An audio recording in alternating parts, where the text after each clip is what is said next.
Salve, senhores! Meu nome é Daniel Botelho, sou cirurgião plástico. Se você não me conhece, você está num canal direcionado para cirurgia plástica, para questões ali que envolvem na decisão dos pacientes, das pacientes em relação a quando fazer, como fazer e o que fazer em relação à cirurgia plástica. Então, se você tem alguma dúvida nesse universo, me acompanhe, que eu tenho certeza que em algum momento a gente pode te ajudar. Hoje nós vamos falar sobre as principais questões que envolvem na diferença básica entre mastopexia e mamoplastia de aumento. Então, roda a vinheta aí.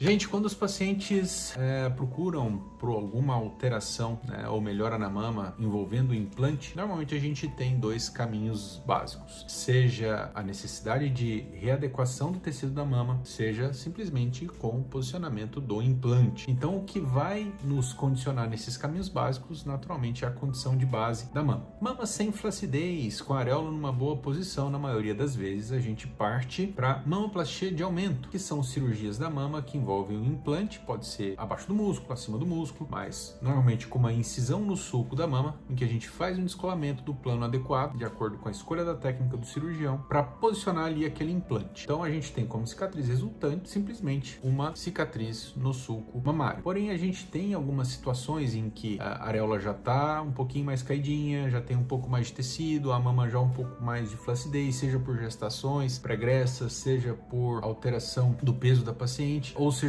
até por questões genéticas da mama, por exemplo, mamas tuberosas, em que a gente vai precisar de uma estratégia um pouquinho diferente. Muitas vezes o que a gente chama de mastopexias, que são cirurgias em que a gente vai reposicionar mais estruturas da mama, inclusive a areola, tá? Então, um dos nossos principais indicativos ou norteadores para a indicação da mastopexia é, de fato, a altura em que essa areola tá. Então, se você, por exemplo, tiver já uma areola um pouquinho mais baixa, dificilmente a gente vai conseguir indicar somente o aumento da mama com prótese. Uma dica muito interessante é o seguinte: se você colocar as mãos na cabeça, mais ou menos nessa posição aqui, e olhando de frente para o espelho, ainda perceber flacidez na mama, ou ali já o sulco da mama um pouco, assim, a mama, polo inferior da mama já um pouquinho mais caído, possivelmente você precisa de mastopexia. E aí a gente de fato vai cair naquelas situações em que somente aquela cicatriz no sulco da mama não vai ser o suficiente para resolver todas as questões que envolvem a melhora estética daquela mama em específico. Então a cicatriz, ela não é, na maioria das vezes, ou na quase totalidade das vezes, uma condição de escolha, mas uma condição ou uma consequência de uma condição básica da mama. Então, em caso em que a gente já tem uma areola um pouco mais caidinha, um pouco mais de flacidez da mama, normalmente a gente precisa daquela cicatriz em T na mama para recompor aquelas estruturas. Aí as pacientes perguntam,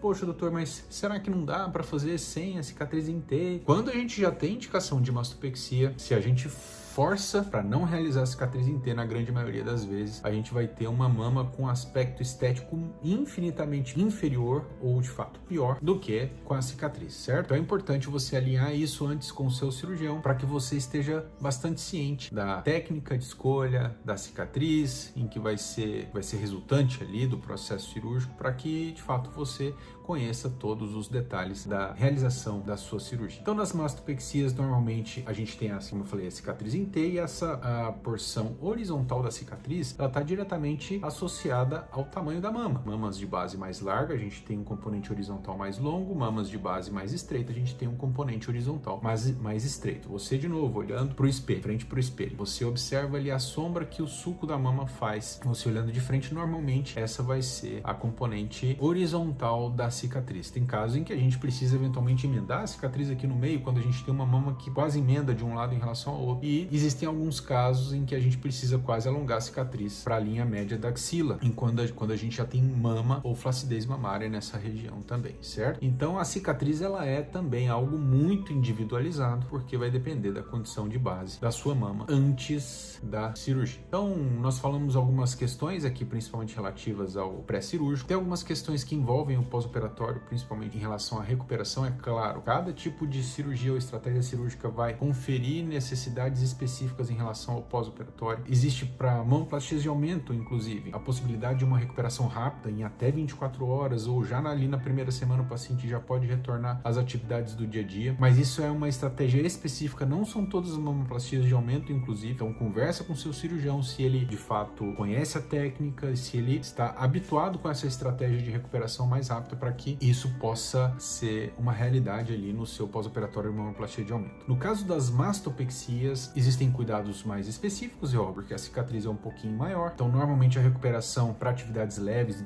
em termos de trabalho, né, trabalho mais leve, normalmente em torno de 10, 15 dias para dirigir, atividades de escritório 15 a 20 dias e todas as atividade física em torno de 30 dias. Então, basicamente essas são as questões principais ali que envolvem as diferenças entre pré e pós-operatório nas mamoplastias de aumento e mastopexias. Eu sei que ficou ainda muita dúvida em relação às duas. Se você fez qualquer uma das duas, também deixa aqui nos comentários para que a gente também possa conhecer como foi a sua experiência em relação ao pós-operatório. Deixe também mais dúvidas, conheça o meu Instagram, Daniel Botelho Plástica. É sempre um prazer a gente poder interagir, tirar todas as dúvidas e te aguardo no próximo vídeo. Um abraço.